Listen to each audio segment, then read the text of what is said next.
Hi, my name is Thomas Solomon, and I'm presenting today a work about homomorphic encryption, bootstrapping homomorphic encryption via functional encryption.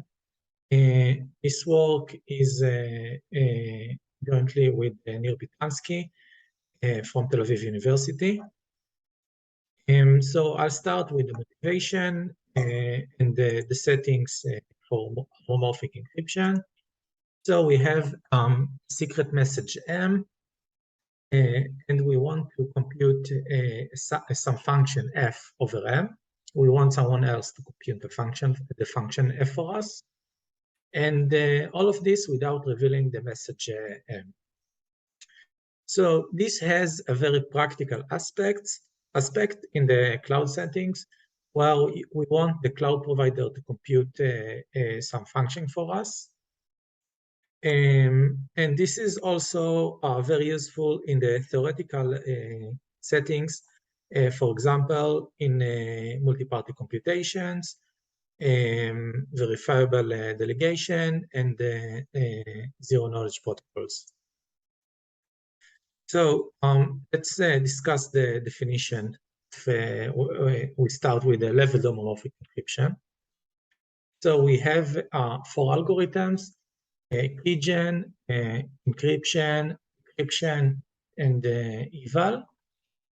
The scheme has semantic security, meaning an encryption of 0 is indistinguishable from an encryption of 1. The scheme supports leveled homomorphism, meaning that given an encryption key, and an evaluation key sampled by the Gen algorithm, a message M, and the circuit of depth at most L, then we can homomorphically evaluate the circuit and decrypt the evaluated ciphertext, the output of the circuit on that message. And note, this is called a leveled homomorphism because the algorithms may depend on L. They can get it as a parameter. For example, the Gen algorithm can get L as a parameter. In addition, we need compactness, meaning that the size of evaluated ciphertext is proportional to the size of the output of the circuit on M. By now, we have many constructions for LWE from standard assumptions, for example, from lattices, from LWE and RLWE, and also from sub-exponential one-way function, and this in addition to sub-exponential I/O. The next step is describing fully homomorphic encryption. So essentially, it's the same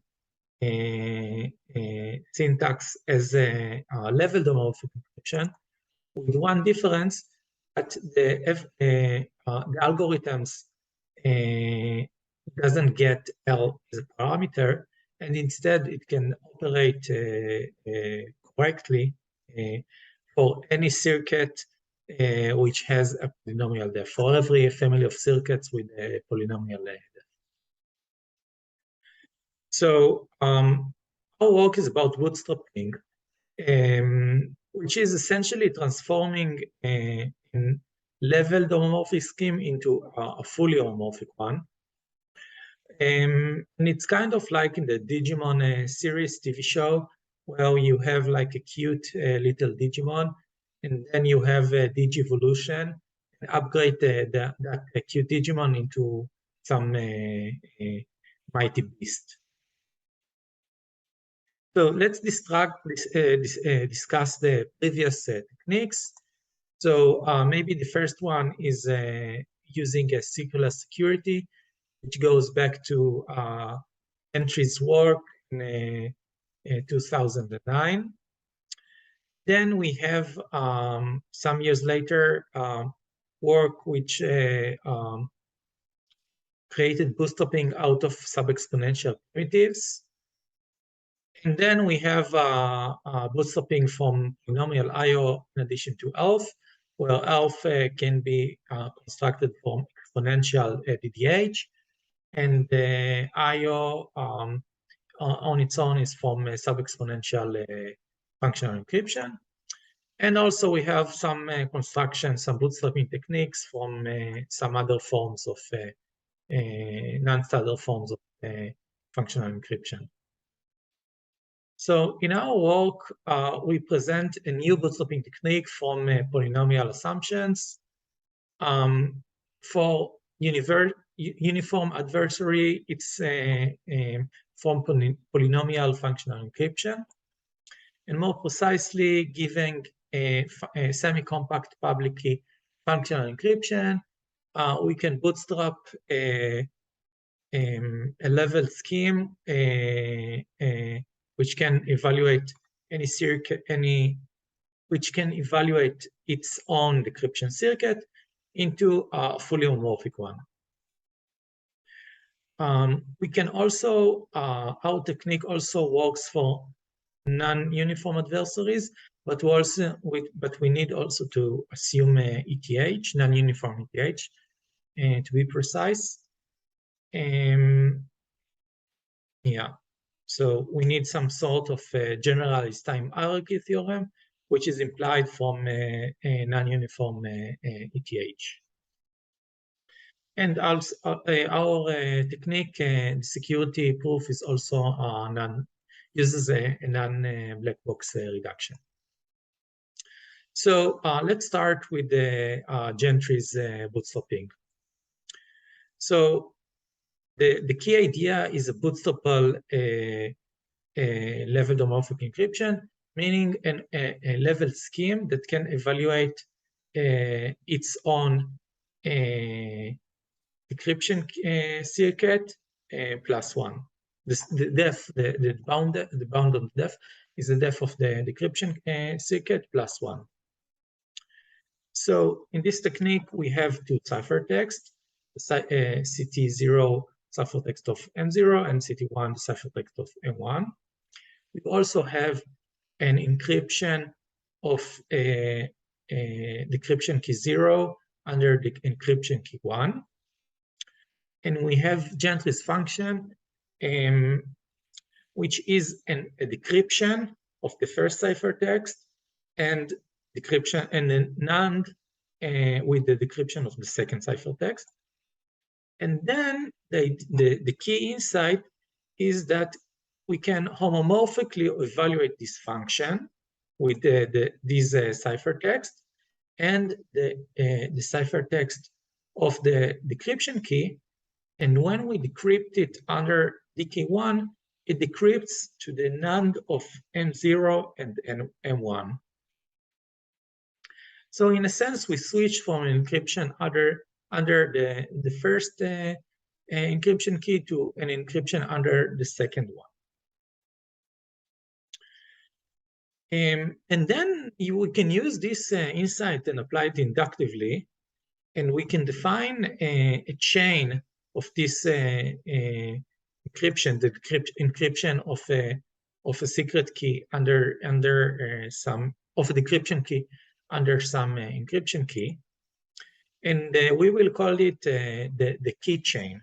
So the first element in the key chain is the encryption of the first decryption key under the second encryption key. Then we have an encryption, the second decryption key under the third encryption key, and so on.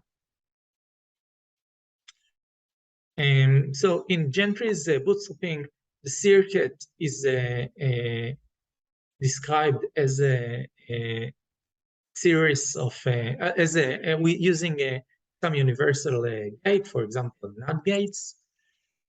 And during evaluation, homomorphic evaluation, the ith level is evaluated using Gentry's function, and the ith evaluation key, which is again the encryption of the ith-1 decryption key under the IF encryption key. So the question is, how many such evaluation keys we want or need to publish? So if we publish L of them, well, we can perform homomorphic evaluation up to depth L. And all this achieves a leveled homomorphic encryption scheme. The solution, Gentry solution, is to compress it into a single evaluation. So instead of having a chain, we collapse the chain, we close the chain and collapse it into a single key, a single evaluation key, where we encrypt the decryption key under its own encryption key. And we need a circular security assumption. So this is called the circular security, where we assume that the encryption scheme is secured even given this evaluation key. And unfortunately, there is no reduction from this scheme into lattices problems. So in a sense, we have a chain and we collapse it into a single key, like we close the chain. We close the chain. The next idea is to avoid circular security via sub-exponential primitives.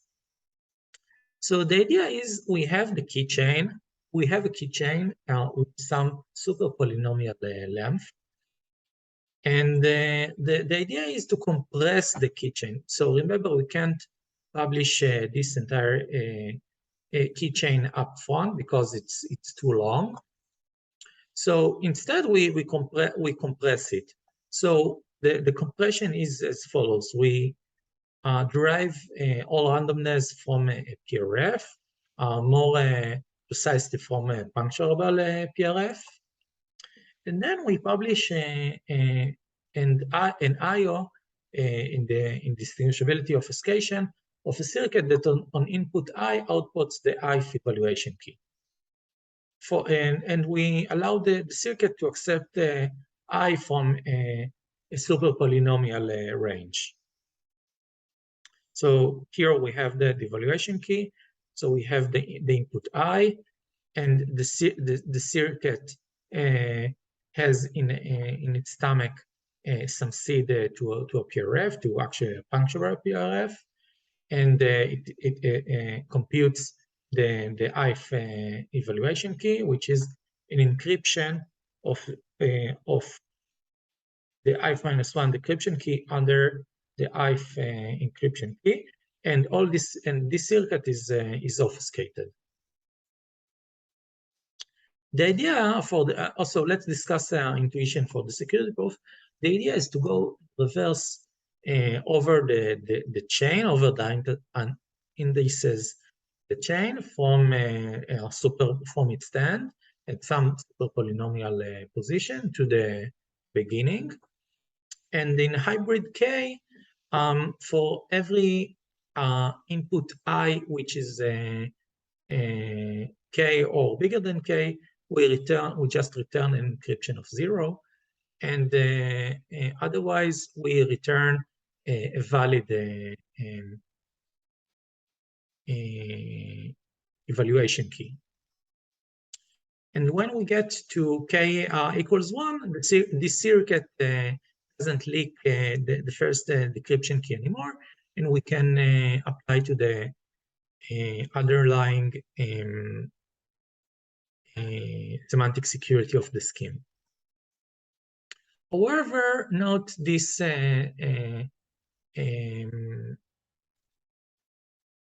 this bootstrapping technique requires a sub-exponential security. To be precise, there are two sources of super polynomial loss.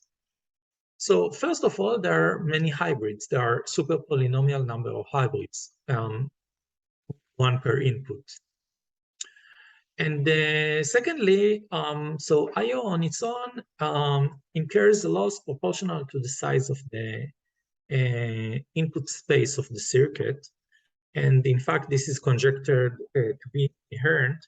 So this is known for current constructions of IO, but it's conjectured to be inherent.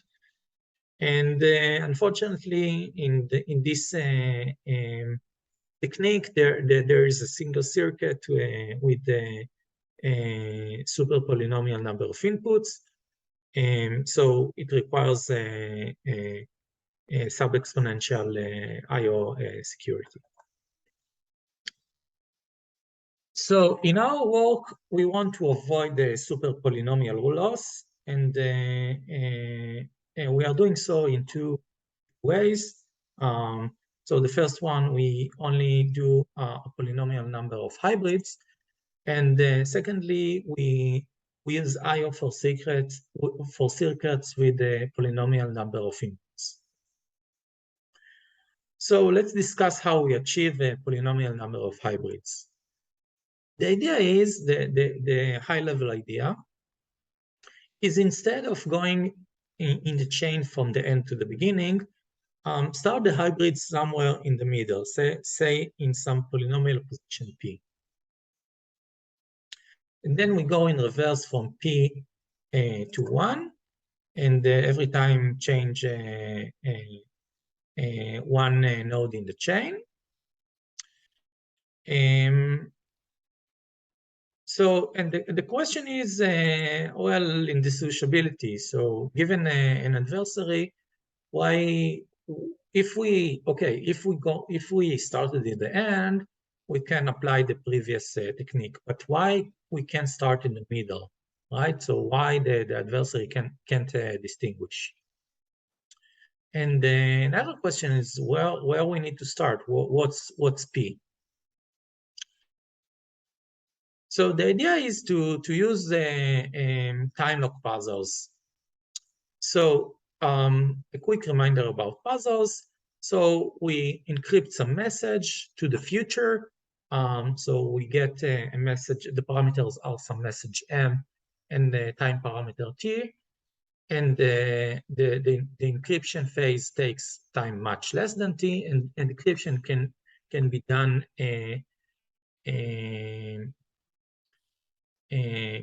deterministically in time T.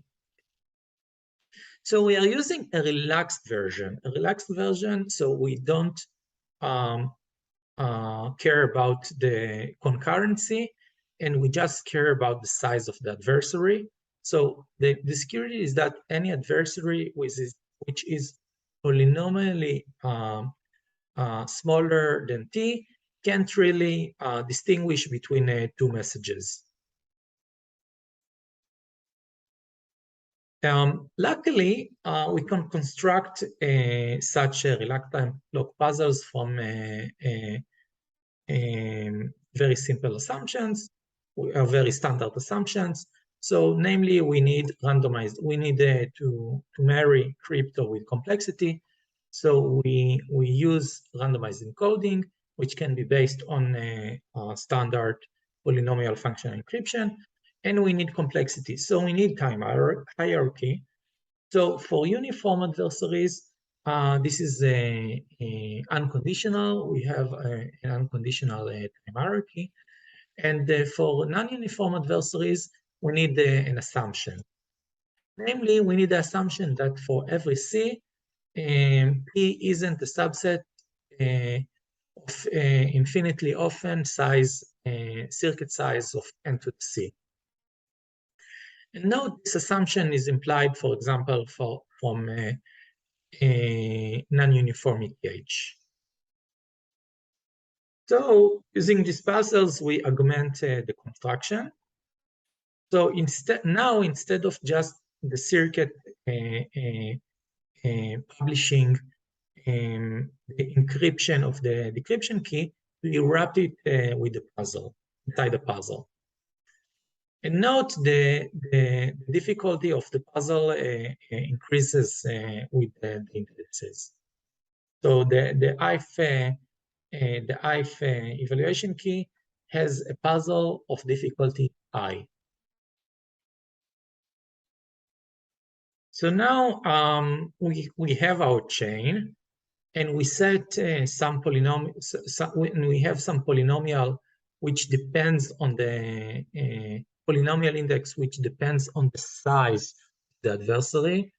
and then we can change the chain in that index.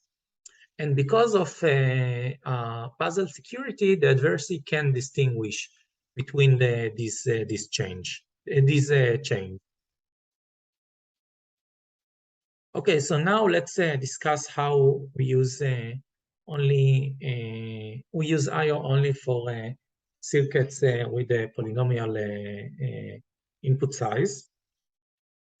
So the idea is, instead of using a single circuit, we split it into many circuits. For example, into lambda, a number of circuits where lambda is a security parameter, and the idea is that the kth circuit accepts inputs of size k, and we split the chain. So we first need to get all the evaluation keys from the first circuit, and then from the second circuit, and then from the third, and so on until we get to the last circuit. So we have like this, every circuit is responsible for some part of the chain, and the adversary, which has some size, can't really understand what's going on in the output of some circuit in the middle, which is again polynomial in the size of the adversary, and this circuit has only polynomial number of input, and we can use I/O for this circuit and all the previous circuit, and all of them has only polynomial number of inputs. And yeah, so, and that's it. That was a taste of our technique, and I encourage you to read the paper for a more formal description of our algorithm and our technique and the security proof. Thank you.